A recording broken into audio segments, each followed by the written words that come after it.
18 বছৰৰ ওপৰৰ কোনো ব্যক্তিয়ে অসমত আধাৰ কাৰ্ড ল'ব নোৱাৰিব কাৰণ 18 বছৰৰ ওপৰৰ সকলোকে ইতিমধ্যে আমি আধাৰ কাৰ্ড দিছোঁ আৰু 100% সেচুৰেশন লেভেল আমি পাই গৈছোঁ। এতিয়া যদি কোনোবা ব্যক্তিক আধাৰ লাগে জিলা উপায়ুক্তই ৰাজ্য চৰকাৰৰ পৰা অনুমতি ল'ব লাগিব, তেতিয়াহে জিলা আয়ুক্তই আধাৰ কাৰ্ড দিব পাৰিব। কিন্তু 18 বছৰৰ তলৰ যুৱক যুৱতীৰ বাবে এই প্ৰতিবন্ধকতা নাথাকিব।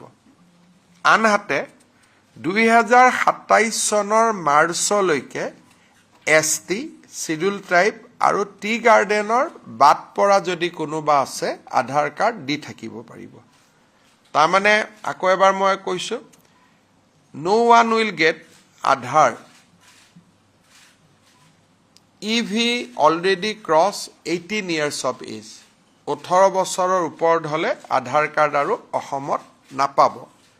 6 মাহৰ কাৰণে আমি টি গাৰ্ডেন আৰু ST আমি এটা এক্সামশ্যন দিছোঁ কাৰণ তাত এতিয়াও কিছু সংখ্যক মানুহে আধাৰ কাৰ্ড পোৱা নাই।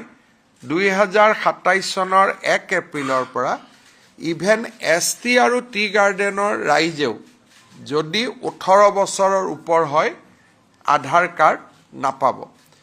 যদি কাৰোবাক দিবলগীয়া এক্সেপশ্যনেল কিবা কেছ থাকে তেতিয়াহ'লে DCয়ে ৰাজ্য চৰকাৰৰ পৰা অনুমোদন ল'ব লাগিব। অবৈধ বাংলাদেশী নাগৰিকে যাতে অসমত আধাৰ কাৰ্ড ল'ব নোৱাৰে তাৰ কাৰণে এই এটা ঐতিহাসিক সিদ্ধান্ত এটা আজি কেবিনেটে গ্ৰহণ কৰিছে।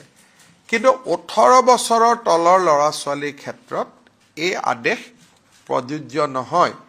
এই আমি 18 বছৰৰ তলৰ ল'ৰা ছোৱালীক যিহেতু বহুতে সৰুতে আধাৰ নলয়, কলেজত গ'লেহে আধাৰ লয়, গতিকে বিলো 18 ইয়াৰ্ছৰ কাৰণে আধাৰ লোৱাত কোনো ধৰণৰ অসুবিধা নাথাকিব।